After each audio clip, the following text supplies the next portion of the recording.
Bonsoir à tous, heureux de vous retrouver pour le journal des régions. Voici les titres.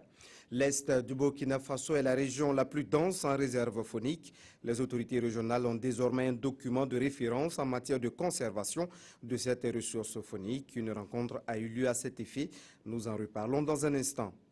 Et puis, le jardin de survie, c'est un concept qui permet aux personnes handicapées de se prendre en charge. À Mamongou, dans la Tapua, le jardin de survie a permis à un couple de malvoyants de s'occuper convenablement de sa famille. Bienvenue à tous. La gouvernance de la faune et la conservation des aires protégées de la région de l'Est sont désormais consignées dans un document. Le Conseil régional pourra s'en servir pour une meilleure gestion de ces ressources. L'idée du programme d'appui au parc de l'Entente. Retour sur les travaux de validation du document avec Nestor Youkbari, Issaka Souleymane Diallo et Mamadi Ouedraogo.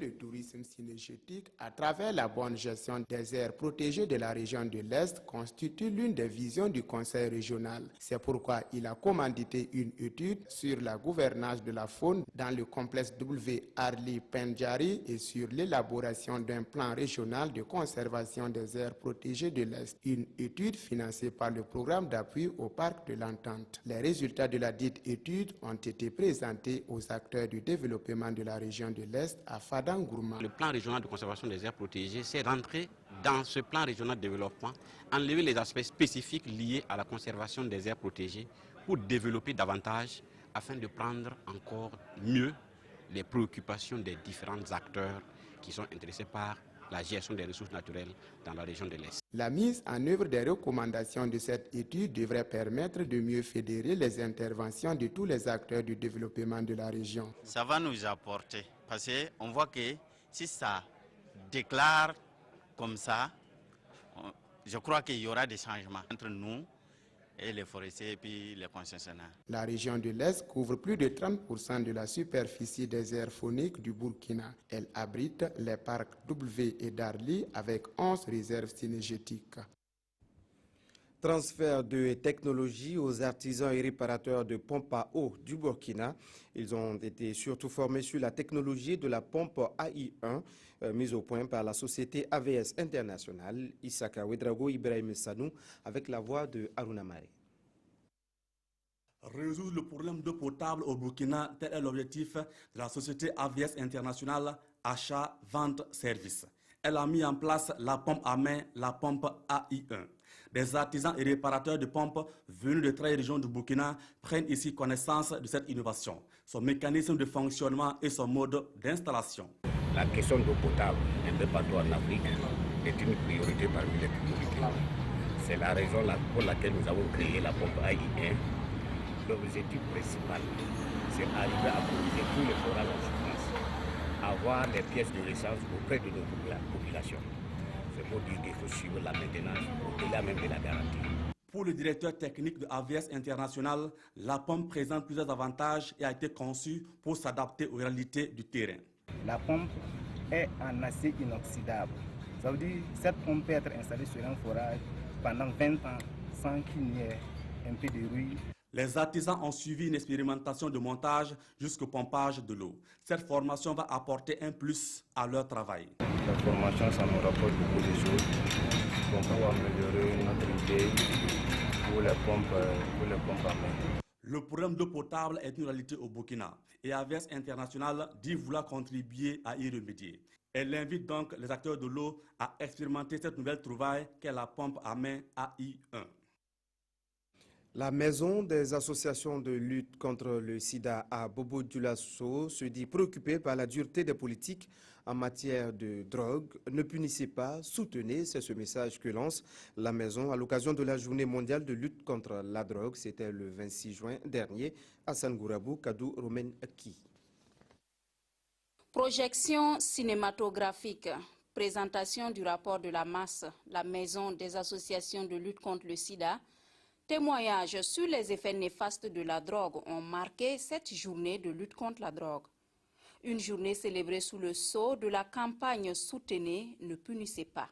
Le but de la campagne Soutenez, ne punissez pas est de sensibiliser l'opinion publique, plus précisément les politiques, sur les réformes des politiques qu'on a dans nos pays qui sont plutôt répressives que d'accompagner. Assouplir les politiques en matière de lutte contre la drogue tout en mettant l'accent sur la création des centres de désintoxication et la prise en charge médicale des consommateurs de la drogue, tels sont les défis que la masse veut relever.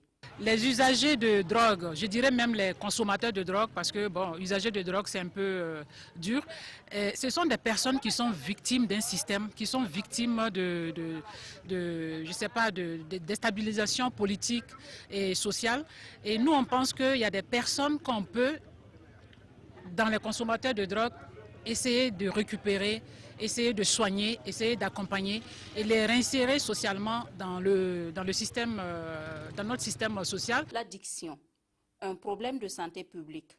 Selon les données de l'Organisation mondiale de la santé, 4 millions de personnes meurent chaque année dans le monde pour cause de toxicomanie. Les personnes vivant avec un handicap visuel échangent sur leur rôle dans le développement de leurs associations.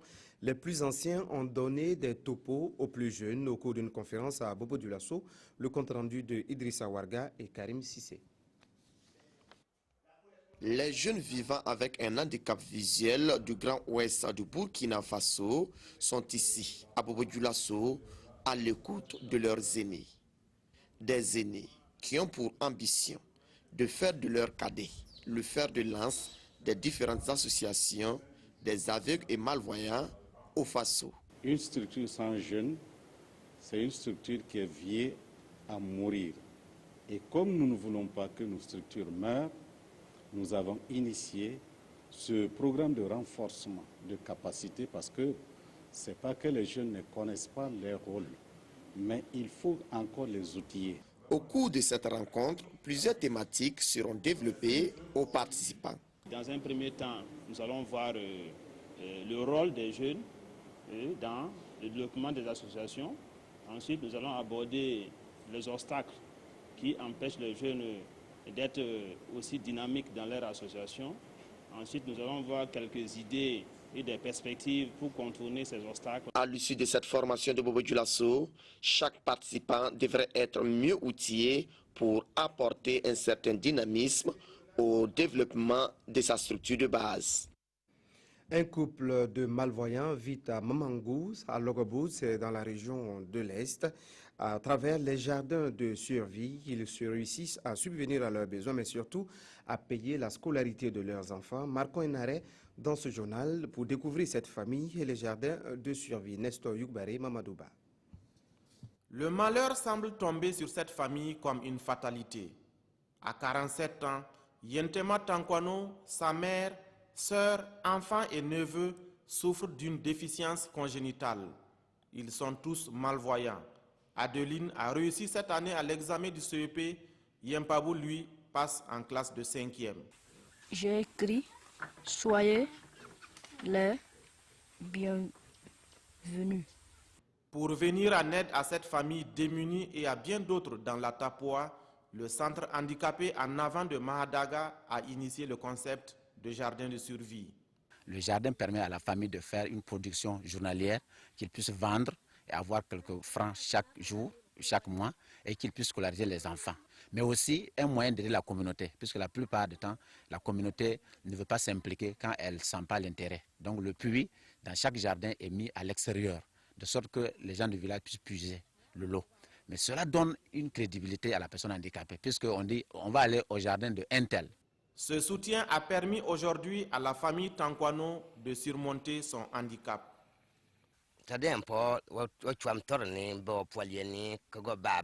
Grâce aux revenus de ce jardin, j'ai pu me marier et fonder une famille. J'arrive à scolariser les enfants et à subvenir aux besoins de ma famille. Le jardin de survie a une superficie de 625 mètres carrés. Il est la propriété à vie de l'exploitant avec le consentement de la communauté. Une signature de convention avec le centre matérialise cet accord. Pendant la signature de convention, la famille se met d'accord qu'elle va aussi donner sa contribution. Et la contribution de la famille, c'est d'envoyer le gravier, de creuser le puits et aussi de creuser le trou s'il y a besoin de fixer le cornière et tout pour la clôture. Dans le jardin, on peut trouver que premièrement, la clôture, il y a le grillage, il y a aussi la haie vive qu'on met sous forme de jatropha. À l'intérieur, maintenant, nous mettons le moringa, nous mettons les pépinières, des choux, des douanions. Nous leur donnons des formations qui pourront les aider à être autonomes après 2 ans. Une soixantaine de personnes à travers la province ont pu bénéficier à ce jour de jardins de survie. Autre chose pour terminer, 72 heures pour la jeunesse du Loroum. Les 3 jours ont été mis à profit pour réfléchir sur le rôle que peut jouer cette jeunesse justement dans le développement de la localité. Il était aussi question de cohésion et de solidarité. Reportage de Irénée Kaboré et Belema Herman Toé.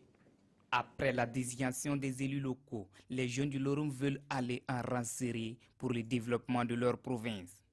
En organisant les 72 heures de la jeunesse, les initiateurs entendent contribuer à l'union des filles et fils de la province à travers la promotion de la paix, du civisme et de la cohésion sociale. Notre objectif premier, c'est de rassembler tous les Loroumois et Loroumoises autour d'une cérémonie et profiter de discuter des problèmes de notre province, les questions de développement et trouver une solution à nos maux. Des activités culturelles et sportives, des dons de sang et une rue marchande étaient au cœur de ces 72 heures.